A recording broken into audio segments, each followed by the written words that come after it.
Bom dia, meus irmãos. Graça e paz a todos. Que Deus nos abençoe. Hoje nós vamos dar continuidade à nossa exposição sobre Apocalipse. Tá?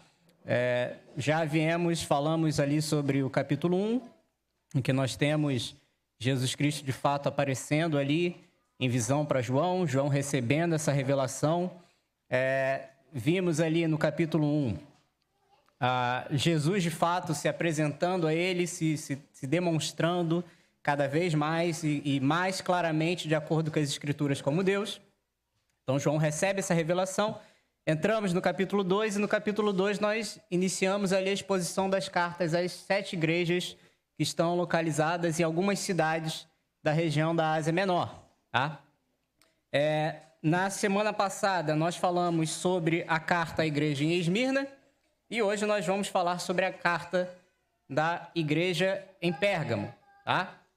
Algumas palavras ali sobre Apocalipse que nós precisamos sempre deixar claro, já que nós estamos fazendo essa exposição, é que Apocalipse ele é um livro que ele não precisa ser tratado com medo ou receio por parte da igreja. A igreja precisa ler Apocalipse com uma mensagem de esperança, porque essa é a mensagem que Jesus quer transmitir para aqueles que estão ouvindo.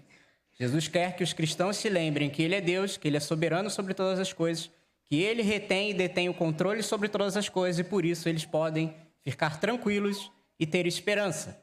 Mas é também uma mensagem de juízo.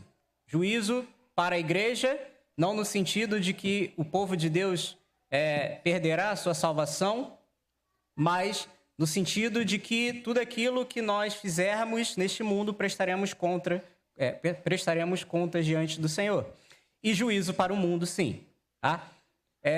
Um outro ponto importante sobre Apocalipse é que Apocalipse normalmente é tido como um livro mais difícil de interpretação, porque ele é permeado de simbolismos.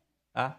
Então, para que a gente possa ter uma interpretação que esteja alinhada com a unidade bíblica, né? Uma interpretação saudável, nós precisamos entender esses simbolismos à luz do contexto histórico. E aí sim nós vamos ter uma interpretação fiel, fidedigna, daquilo que Jesus de fato está querendo transmitir para as igrejas. Tá? Então, eu quero que os irmãos abram a Bíblia de vocês lá em Apocalipse 2, para lermos os versículos 12 ao 17.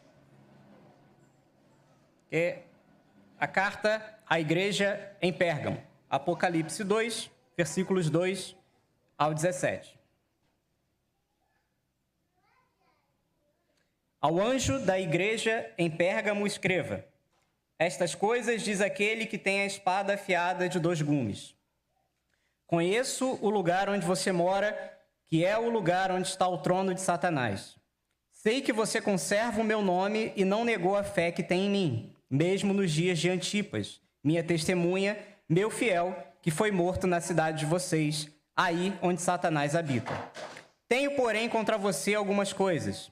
Estão aí em seu meio os que sustentam a doutrina de Balaão, o qual ensinava Balaque a armar ciladas diante dos filhos de Israel, para que comessem coisas sacrificadas aos ídolos e praticassem a prostituição.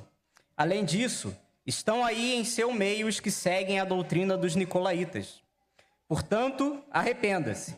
Senão, irei até aí sem demora e lutarei contra eles com a espada da minha boca.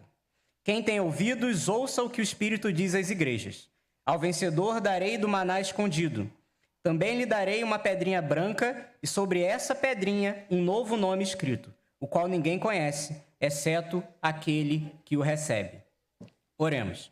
Deus amado, te agradecemos, Senhor, porque como igreja estamos aqui reunidos nesse templo para adorar e santificar o teu nome, Senhor.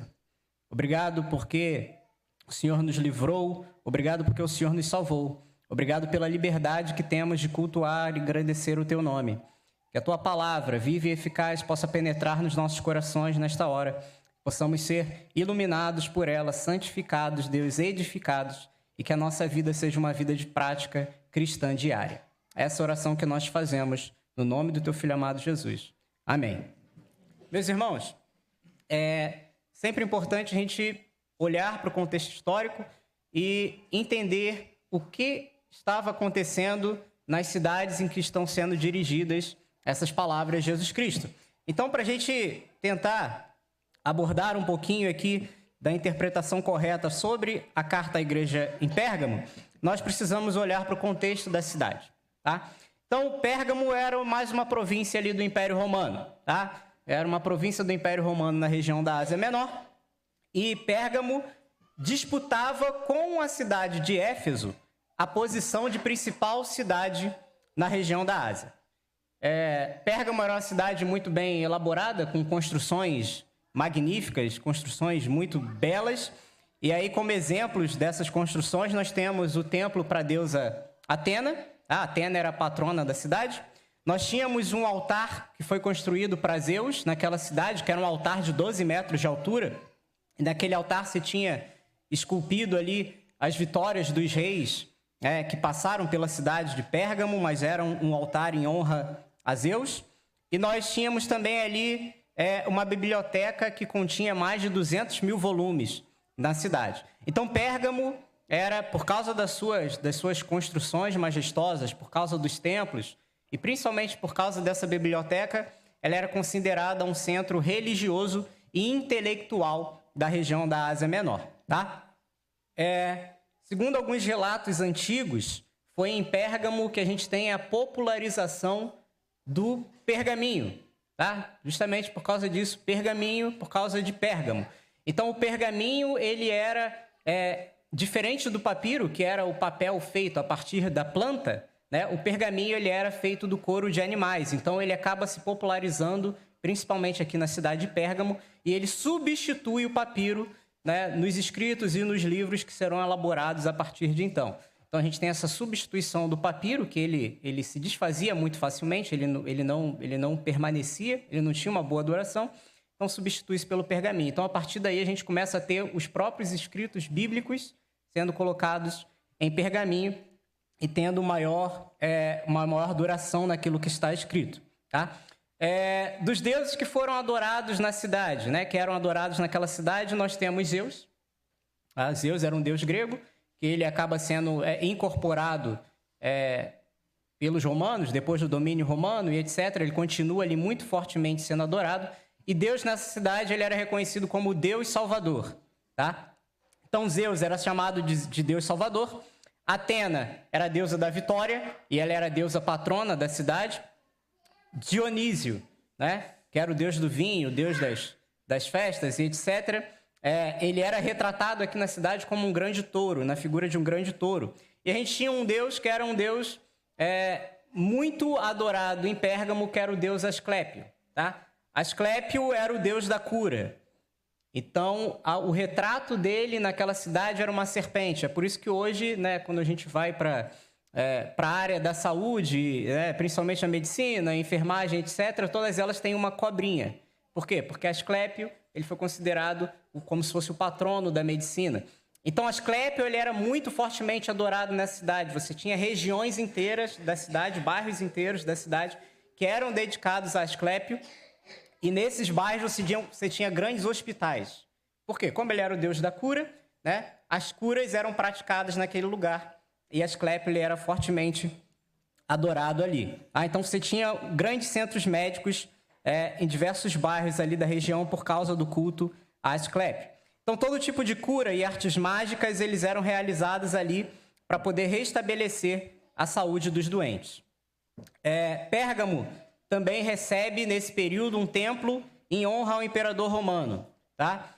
Então, quando a gente falou de Éfeso na carta aos Efésios, nós vimos que Éfeso chegou um tempo a ser reconhecida como a guardiã da adoração ao imperador.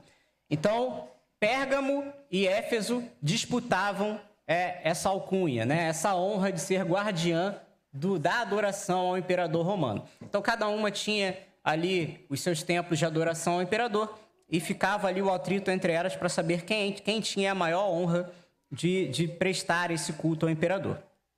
Os cristãos de Pérgamo, meus irmãos, eles sofriam inúmeras perseguições, tá?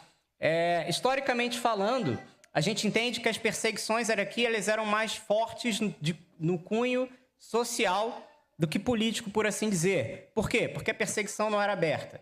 O império ele não saía caçando cristãos, mas se eles fossem denunciados, eles eram levados aos tribunais, eram julgados, e se eles não prestassem o culto ao imperador, eles eram executados. Tá? Então, nós tínhamos uma perseguição muito forte de cunho social, mas tínhamos também a perseguição do império, principalmente nessa região da Ásia Menor. Então, se os cristãos fossem denunciados, não tinha outro jeito. Eles seriam levados a julgamento. Tá? Os cristãos, eles tinham muita dificuldade socialmente falando, porque eles se recusavam a participar da vida pública em Pérgamo.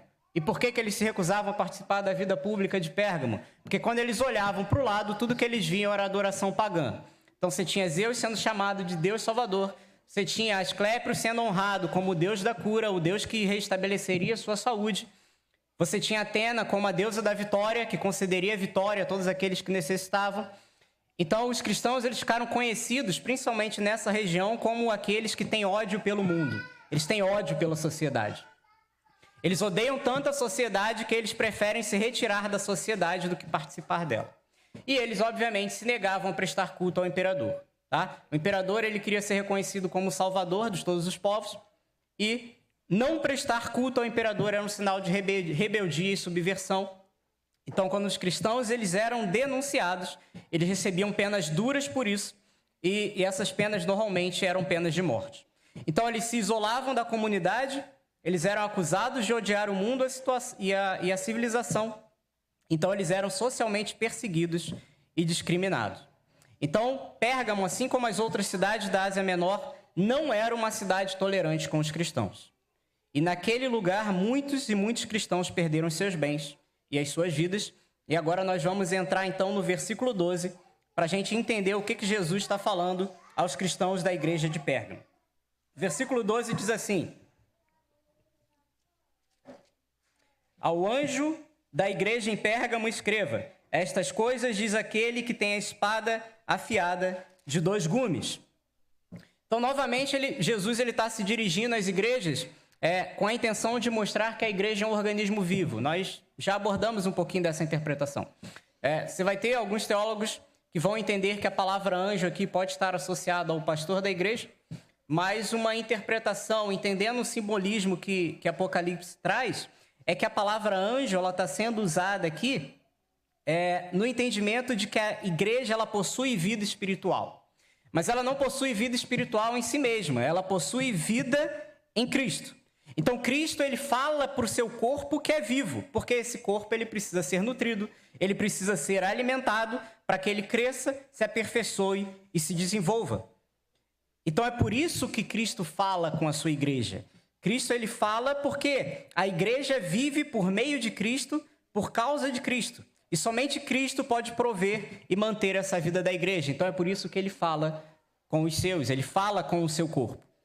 E aí, para essa igreja de Pérgamo, Jesus está se apresentando como aquele que possui a espada afiada de 2 gumes. E esse é um título que Jesus já havia usado no capítulo 1 de Apocalipse. E esse título ele quer indicar poder e autoridade.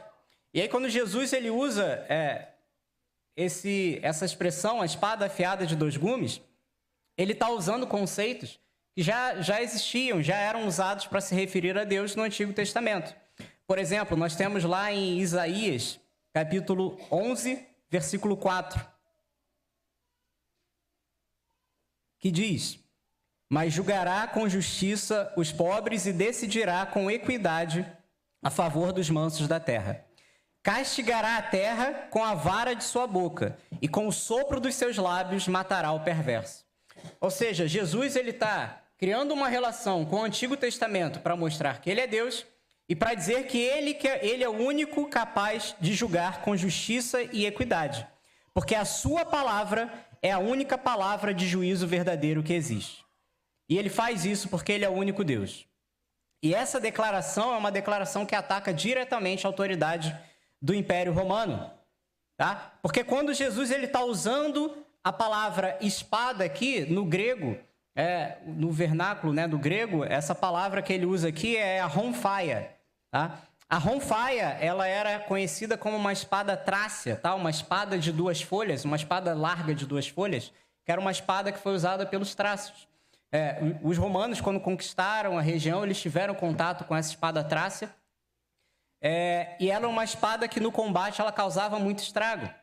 Tá? Então essa espada trácia, ela foi evoluindo ao longo da evolução do combate. Ela foi adaptada e ela começa, inclusive, a ser usada pela cavalaria romana, a ronfaia. Tá? Ela é adaptada pelos romanos e ela se torna uma arma da cavalaria. E por causa do seu uso para reprimir, ela acaba se tornando um símbolo de poder e autoridade. Então, quando Jesus ele usa esse termo, a ronfaia, ele está demonstrando que os oficiais de Roma, né, eles não são os verdadeiros juízes desse mundo. Ainda que eles oprimam, ainda que eles julguem, ainda que eles executem os cristãos daquela cidade, eles não são os verdadeiros juízes desse mundo. Jesus é o único juiz. Então, ainda que Roma ela tome para si o poder de executar os inimigos do Estado, o único que exerce o verdadeiro julgamento sobre este mundo é Jesus.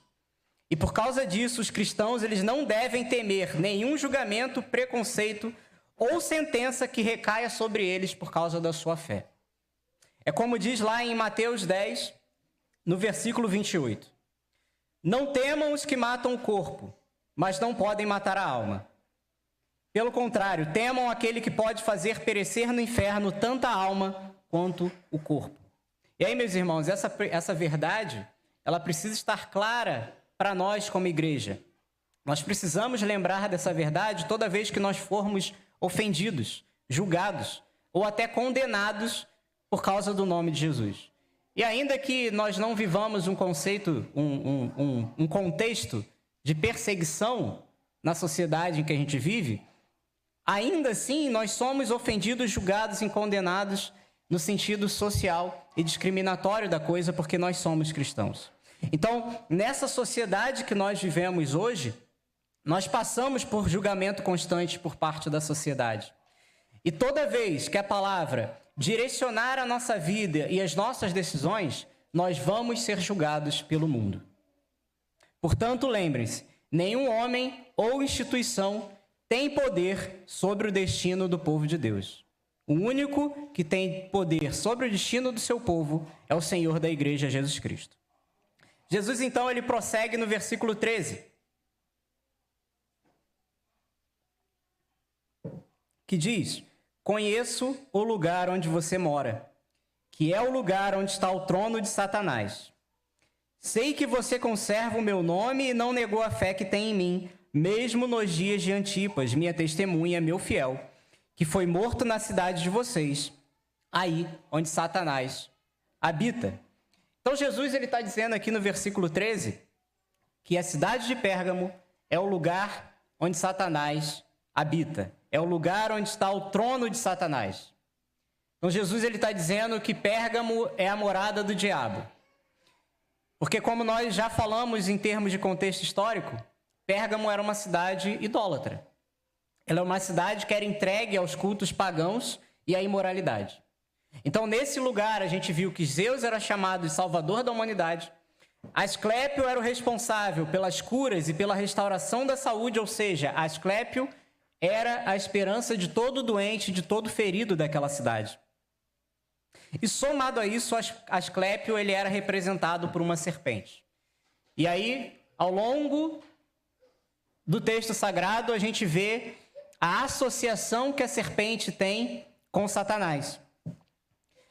Então, essa associação que a gente vê relatada em Gênesis, por exemplo, ela vai ser repetida por Paulo em 2 Coríntios, capítulo 11, versículo 3, que diz pra gente: temo que, assim como a serpente, com a sua astúcia, enganou Eva, assim também a mente de vocês seja corrompida e se afaste da simplicidade e pureza devidas a Cristo.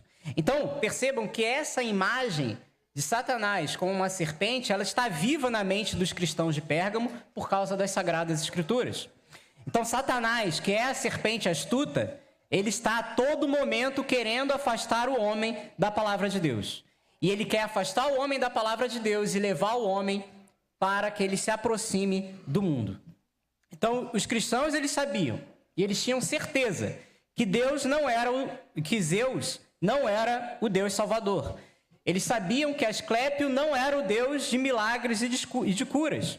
E por causa dessa verdade, eles simplesmente não conseguiam se integrar na sociedade pagã que estava ao redor deles.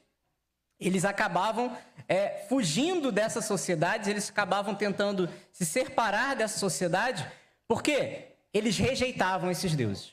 E rejeitar os deuses significava ser rejeitado por toda a cidade. Mas o ponto principal que os cristãos não conseguiam realmente aceitar era o culto ao imperador. Então Jesus ele afirma que Pérgamo é o trono de Satanás, porque o imperador romano ele se auto-intitula também como Salvador e ele decide ser adorado por todos os povos. Então a gente viu que Pérgamo ele disputava com Éfeso o título de guardião do culto ao imperador, e toda vez que os cristãos rejeitavam adorar o imperador, eles eram julgados. E na maioria das vezes eles eram executados de forma horrível e dolorosa. Tá? Então Pérgamo ela é o trono de Satanás, porque Satanás comandava aquela cidade contra a igreja. Isso ficava claro para os cristãos de Pérgamo. E hoje, meus irmãos, hoje nós temos uma sociedade em que o Estado ele é laico. O Estado ele não tem uma religião oficial, ele não pratica perseguição contra as pessoas por causa do seu credo, por causa da sua religião.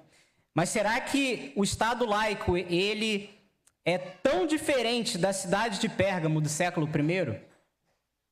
Quando você olha para as nossas autoridades, o que você enxerga?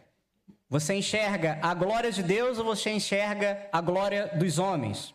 Quando você olha para a sociedade ao seu redor, você enxerga a justiça divina ou você enxerga a iniquidade? Quando você olha para os relacionamentos deste século, você enxerga santidade ou imoralidade? Então, será que a nossa sociedade hoje, que se diz tão evoluída, com seu Estado laico, será que ela é tão diferente da cidade de Pérgamo do século I? Meus irmãos, a Bíblia, a todo momento, ela fala que este mundo, não importa a época, não importa a cultura, não importa o lugar, este mundo está contaminado pelo pecado. 1 João capítulo 5, versículo 19.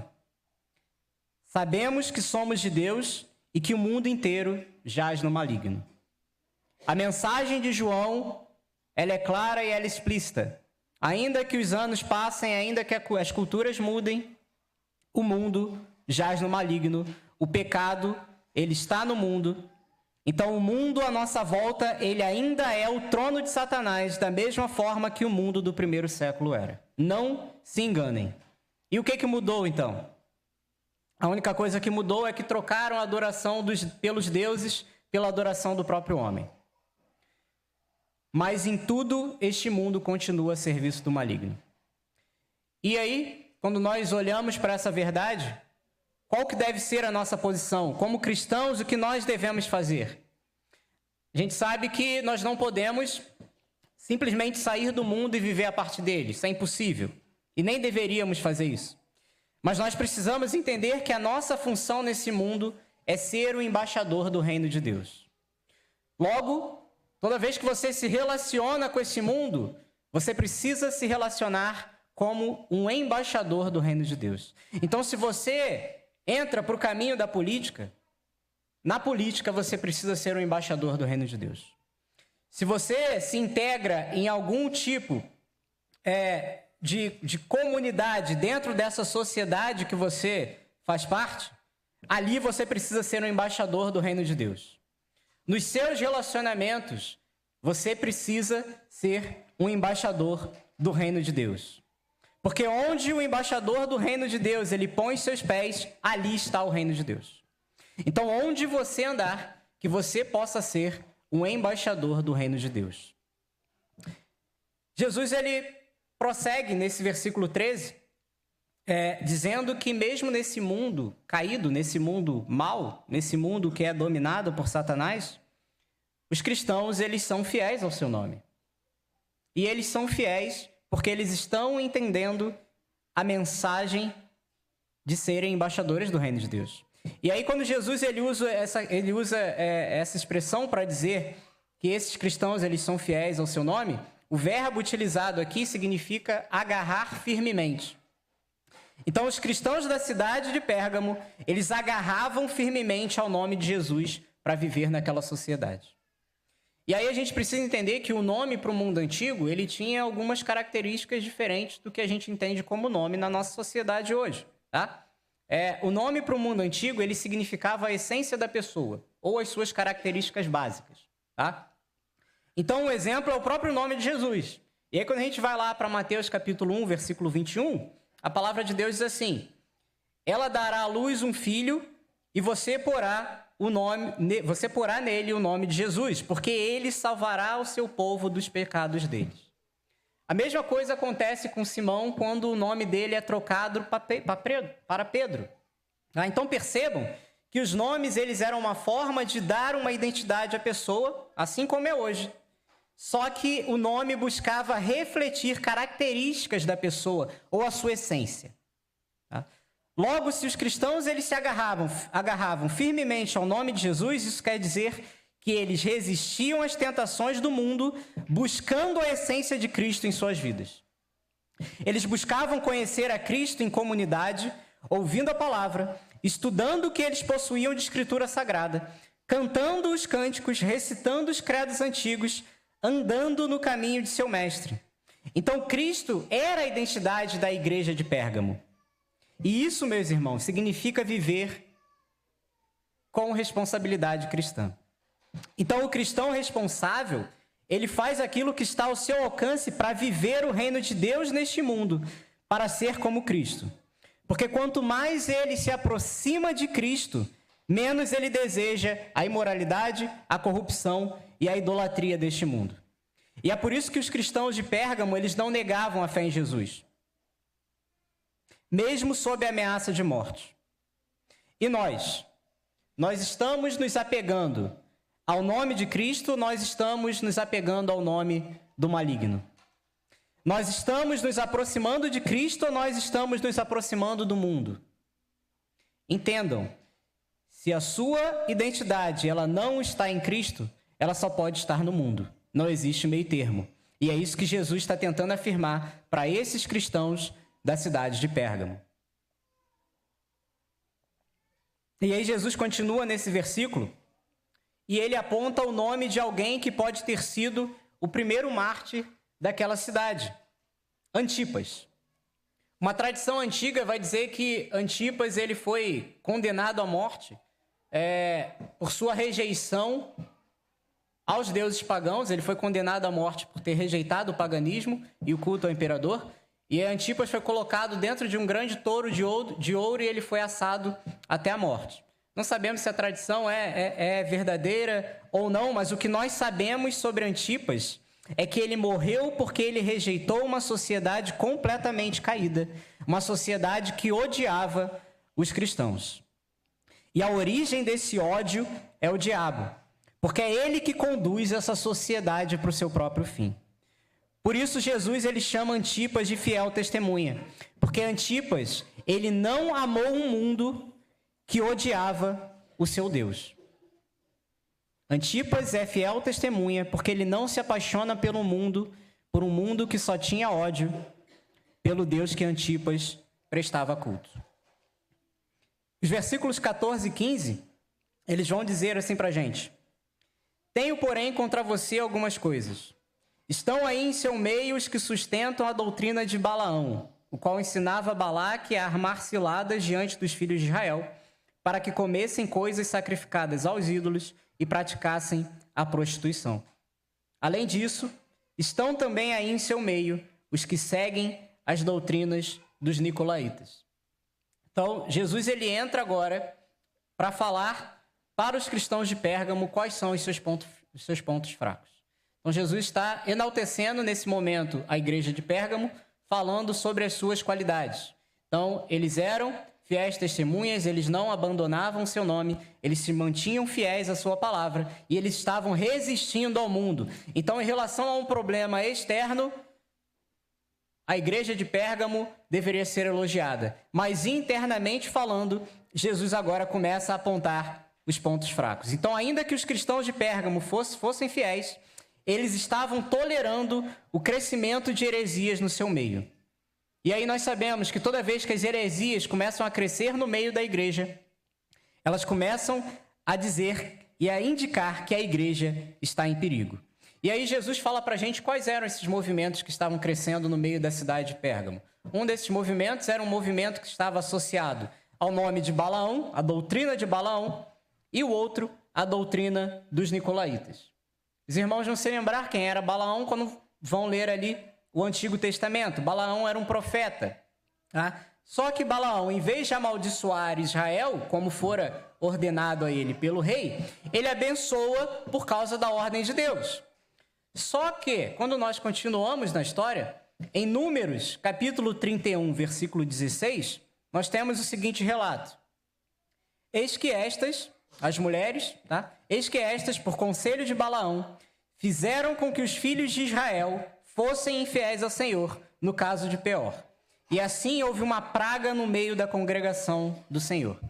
A história aqui em Números, apesar daquilo que Balaão tinha feito anteriormente, de abençoar Israel e não amaldiçoar, em Números tem relatado para a gente que quando os israelitas foram à guerra naquela região ali de Moabe, de Midian, eles resolvem poupar as mulheres midianitas, tá? Então eles poupam essas mulheres, e essas mulheres, elas foram induzidas por Balaão a levarem os israelitas à imoralidade sexual e à idolatria ao deus cananeu Baal, tá? Ou seja, essa doutrina antiga da imoralidade, da idolatria, ela estava entrando agora na igreja de Pérgamo. E os cristãos, eles não estavam fazendo nada para combater a sua entrada. E o pior é que essa doutrina, ela não entrou sozinha, ela se associou à doutrina dos nicolaítas. A gente sabe pouco sobre os nicolaítas, eles são citados principalmente aqui em Apocalipse, mas o que nós sabemos era que os nicolaítas, eles entendiam que era possível ser cristão e prestar culto ao imperador. Não, a gente pode adaptar as coisas aqui e dá para a gente fazer os dois sem qualquer problema, porque prestar culto ao imperador é só uma questão política, não é religiosa. Então os nicolaítas, eles tinham esse entendimento e eles começam então a se associar à doutrina de Balaão. Então a gente tem o crescimento dessas duas doutrinas dentro da igreja de Pérgamo. E o que estava acontecendo é que esses falsos mestres dessas doutrinas, eles queriam convencer os cristãos de Pérgamo de que era possível adaptar o evangelho à imoralidade e à idolatria. Seja essa idolatria aos deuses pagãos, seja essa idolatria ao imperador de Roma. E esse ponto é um ponto que o livro de Apocalipse ele vai trabalhar a todo momento. Nós não podemos tolerar e nem nos corromper com nada que vá contra o evangelho de Jesus Cristo. Não há espaço no evangelho para que sejam incorporadas qualquer nova doutrina, qualquer nova ideia, qualquer nova ideologia. A verdade que conduz o homem à salvação, ela já está plenamente revelada nas Escrituras Sagradas. E ela é suficiente para transformar, para edificar e para conduzir a vida do homem pecador. Ela não necessita de nenhuma nova elaboração, de nenhuma nova ideia, de nenhuma nova interpretação, tá? Isso não significa, meus irmãos, que nós não precisamos do conhecimento produzido pelo mundo. Tá? Nós precisamos do conhecimento que o mundo produz, nós precisamos da ciência e aquilo que a ciência produz, na medida em que esse conhecimento ele auxilia no desenvolvimento da sociedade. Mas naquilo que esse conhecimento ele ataca a verdade revelada, nós não podemos ser tolerantes nem relativizadores. E esse é o aviso que Jesus Cristo ele está dando para a igreja de Pérgamo e ele está dando para a nossa igreja hoje.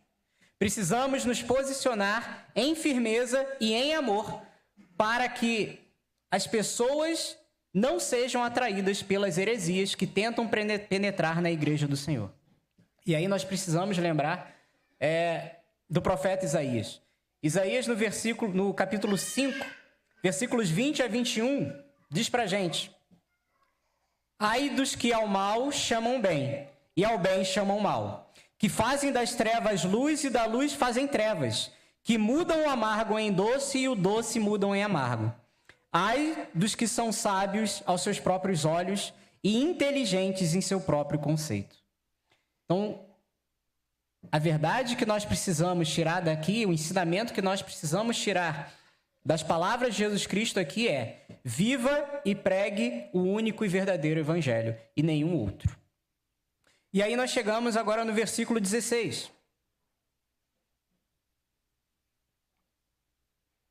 Que diz pra gente: portanto, arrependa-se, senão irei até aí sem demora e lutarei contra eles com a espada da minha boca.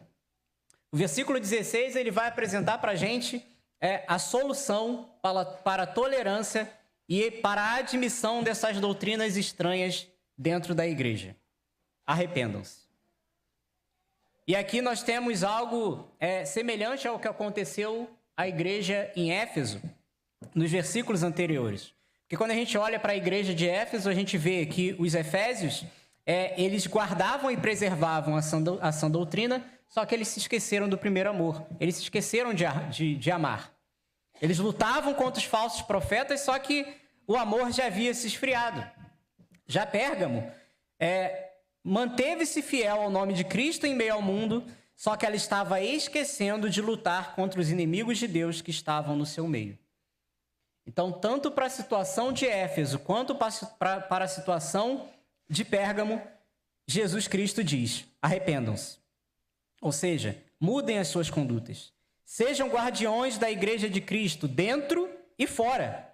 Posicionem-se contra os falsos mestres, porque Cristo virá com a espada da sua boca para lutar contra eles. E Cristo vir com a espada da sua boca para lutar contra eles significa que Cristo vai à guerra contra os inimigos da igreja e ele vai à guerra contra esses inimigos com a sua palavra. E essa palavra significa que a ira vai ser derramada sobre os hereges. Então a ira vai ser derramada sobre os hereges e a disciplina vai ser derramada sobre a igreja para que esta se arrependa. É isto que a palavra de Deus faz quando ele vai à guerra contra os inimigos da igreja. Então os hereges eles vão ser confrontados pela palavra para que eles se arrependam e para que eles mudem os seus caminhos, ou para que eles entendam que eles não têm poder nenhum sobre a igreja do Senhor e sofram o juízo que a palavra carrega, que a palavra traz. É isso que nós vemos lá em Hebreus, no capítulo 4, versículo 2. Porque a palavra de Deus é viva e eficaz, e mais cortante do que qualquer espada de 2 gumes, e penetra até o ponto de dividir alma e espírito, juntas e medulas, e é apta para julgar os pensamentos e propósitos do coração. Então Deus, ele é o único que conhece o coração e a mente de cada um. E na sua vinda, que é o que ele está dizendo aqui, na vinda dele, todos nós vamos estar debaixo do juízo da sua palavra. Não existe escapatória para ninguém. Santos ou não santos, todos estaremos debaixo do juízo da sua palavra. A questão é que a igreja, ela vai ser disciplinada de acordo com a sua palavra, e os hereges e o mundo, eles sofrerão o juízo que lhes é de acordo. Então, que possamos entender hoje como igreja a seriedade desse aviso de Jesus aqui em Apocalipse. E aí, nós chegamos no versículo 17, o último versículo da carta aos cristãos da igreja em Pérgamo. E o versículo 17 diz: quem tem ouvidos, ouça o que o Espírito diz às igrejas. Ao vencedor darei do maná escondido. Também lhe darei uma pedrinha branca, e sobre essa pedrinha um novo nome escrito, o qual ninguém conhece, exceto aquele que o recebe. Esse versículo, ele fecha o nosso sermão de hoje, dizendo que o Espírito ele está falando com a igreja através desta carta. E ele está dizendo que a igreja que ignora as suas advertências será provada como não sendo verdadeira igreja do Senhor.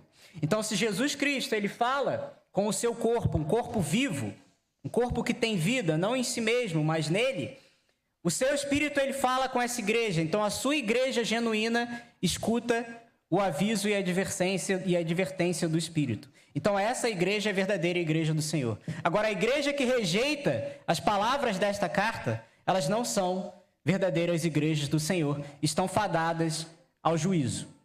Aos que de fato dão ouvidos à palavra de Deus e obedecem essa palavra, então Jesus está dizendo que ele vai prometer 2 presentes. O primeiro presente é o maná escondido.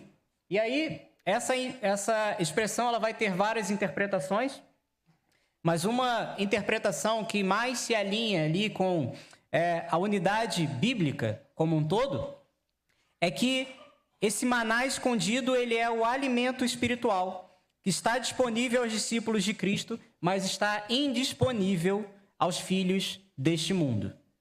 E aí os irmãos vão logo lembrar, né, quando escutam essa palavra maná, né, da relação que existe com a peregrinação dos hebreus no deserto, durante o período do Antigo Testamento. Por quê? Porque no deserto, Deus ele caminhou com o seu povo e ele proveu o maná.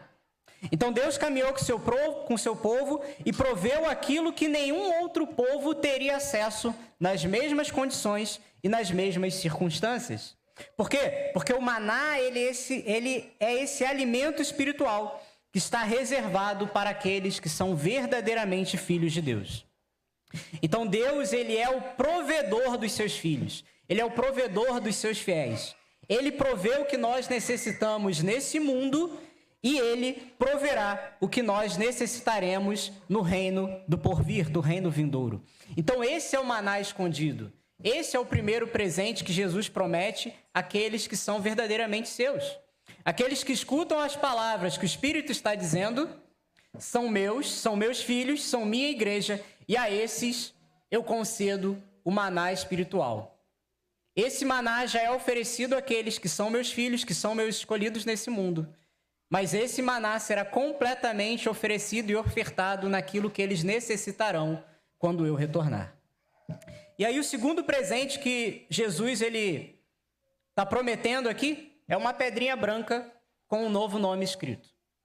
E aí nós vamos ter que entender alguns fatos históricos para tentar ajudar na interpretação do que seria essa pedrinha branca.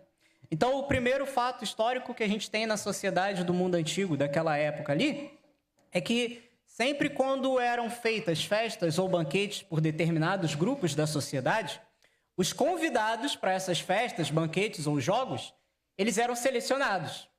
Porque não era todo mundo que poderia entrar nesses banquetes, nessas festas. Então, esses convidados selecionados, eles recebiam uma pedrinha branca. Então, todo aquele que chegasse ao local da festa e apresentasse uma pedrinha branca, ele poderia entrar na festa e saborear o banquete e a festa que estava sendo ofertada ali. Os que não tinham a pedrinha branca eram enxotados porta fora. Eles não poderiam entrar. Esse é um dos fatos históricos que ajuda a gente a entender o que é essa pedrinha branca. Um outro fato histórico era que nos julgamentos do mundo antigo era muito comum que aquele que fosse colocado perante um determinado juiz ou procônsul ou uma autoridade que devesse pronunciar qualquer tipo de julgamento, no momento da sua absolvição, ou seja, ele não seria considerado culpado, ele seria considerado inocente. Então, no momento da sua absolvição, ele receberia uma pedrinha branca, dizendo que agora ele estava livre da culpa que ele carregava, ou seja, ele estava sendo absolvido daquilo que ele cometeu. E um outro fato histórico que ajuda a gente a entender um pouco essa questão da pedra branca era um fato que era muito conhecido antigamente, é conhecido ainda hoje, que está relacionado aos gladiadores. Os irmãos provavelmente conhecem quem eram os gladiadores. Gladiadores eram escravos que eram forçados a lutar na arena para entreter o público. Tá? Então, todo gladiador que vivia sua vida de luta nas arenas e ele sobrevivia àquelas lutas, aquelas provas que que eles colocavam ele ali para suportar, e ele sobrevivia e ele ganhava o favor do público e das autoridades, ele poderia ser libertado da sua vida de escravidão, da sua vida de lutas. Então, todo gladiador que conseguia ser libertado, porque havia ganhado o favor do público ou do próprio imperador, ele recebia uma pedrinha branca, como se fosse um marfim. e nesse marfim, nessa pedrinha branca, estava gravado o seu nome. Então, quando ele recebia essa pedrinha branca com o seu nome gravado, significava que a partir daquele momento ele estava livre da sua condição de escravo. Então, meus irmãos, Jesus ele está falando para a gente aqui que aqueles que são seus, aqueles que são o seu povo, aqueles que são verdadeiramente seus discípulos, a nossa liberdade está marcada porque nós receberemos essa pedra branca no seu retorno. E aqui Jesus ele diz que aqueles que vencerem esse mundo cruel, aqueles que se mantiverem firmados na sua palavra, eles vão receber essa pedra branca e nessa pedra branca estará gravado um novo nome. Um nome que ninguém mais conhece. Um nome que foi dado, que será dado pelo próprio Cristo. E aí nós podemos entender isso à luz do Antigo Testamento quando nós lemos Isaías, capítulo 62, versículo 2. As nações verão a sua justiça, ó Jerusalém, e todos os reis contemplarão a sua glória, e você será chamada por um novo nome, que a boca do Senhor designará. Então, através da palavra, Deus ele convida os seus filhos para um banquete no paraíso que se aproxima.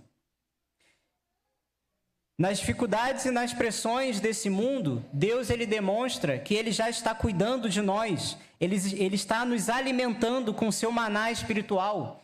Por quê? Porque o seu povo é um povo fiel.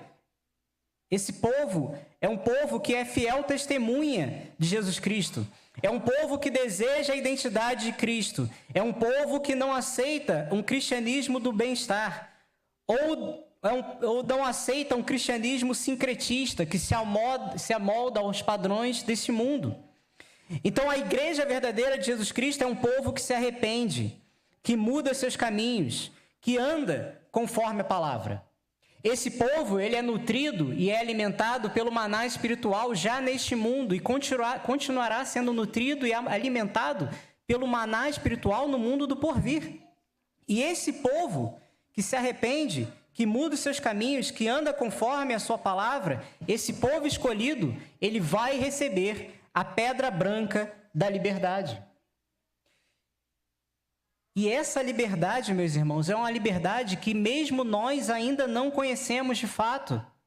Porque a liberdade da pedra branca com um novo nome escrito é a liberdade plena do pecado. É a liberdade plena do sofrimento e da morte. É a liberdade plena da tentação. É a liberdade plena da dor. É a liberdade plena da tristeza. Ainda que nós sejamos povo escolhido de Deus nesta época, neste momento, porque Ele nos elegeu, Ele nos salvou, nós ainda não conhecemos essa plena liberdade que será concedida no seu retorno, na parousia, quando Ele retornar para buscar a sua igreja e nos glorificar. Porque Ele é o primeiro, o primogênito dos mortos. E assim como Ele ressuscitou, nós ressuscitaremos para um novo mundo. E nesse mundo, nós receberemos uma pedrinha branca com os nossos nomes. Então, meus irmãos, que Deus nos mantenha firmes e comprometidos até o fim, para que possamos experimentar a sua boa, perfeita e agradável vontade. Amém. Oremos. Deus amado, te agradecemos, Senhor, por este momento, te agradecemos por esta hora, te agradecemos pela tua santa e poderosa palavra sobre as nossas vidas, Deus. Te pedimos e te rogamos que a tua palavra possa alcançar morada nos nossos corações, transformar as nossas vidas, fazer com que nós possamos buscar mais a identidade do teu Filho amado, Jesus Cristo. Que possamos ser, Pai, como eles, como Jesus, Deus. Que possamos caminhar neste mundo mau, neste mundo caído, buscando pregar a Tua palavra, buscando disseminar o Teu Evangelho. Que possamos ser embaixadores do Teu reino, Senhor Deus. Que a nossa vida seja exemplo para aqueles que caminham conosco. Ó Senhor, perdoa os nossos pecados. Que possamos ouvir, Pai, as advertências da Tua palavra. Que o Teu Espírito Santo possa agir no nosso interior, para que possamos ser moldados de acordo com a Tua vontade. Que o mundo não nos molde de acordo com a vontade caída dele. Que não nos apaixonemos pelo mundo e pelas coisas que este mundo oferece. Que nós possamos nos relacionar com este mundo em amor, pregando o teu evangelho, pregando a tua palavra de salvação, para que cada vez mais pessoas sejam alcançadas, Pai, sejam transformadas e recebam o teu Filho amado Jesus Cristo como Salvador. Que nós possamos fazer isso em amor e que nós possamos nos posicionar perante esse mundo como guardiães da tua palavra. Que possamos guardar, Pai, o teu santo evangelho, que possamos viver um evangelho digno e verdadeiro, que possamos viver como igreja em comunhão, que possamos cuidar uns dos outros, que possamos tratar as nossas feridas, que não deixemos que nenhuma inverdade, que nenhuma ideia deste mundo que vá contra a tua santa e suficiente palavra, que nenhuma dessas ideias cresça no nosso meio, Senhor. Esteja conosco neste dia, nos dê a tua paz e nos ajude cada vez mais a viver vidas práticas de santidade, onde quer que nós estivemos. Essa é a oração que nós fazemos nessa hora, no nome do teu Filho amado Jesus. Amém.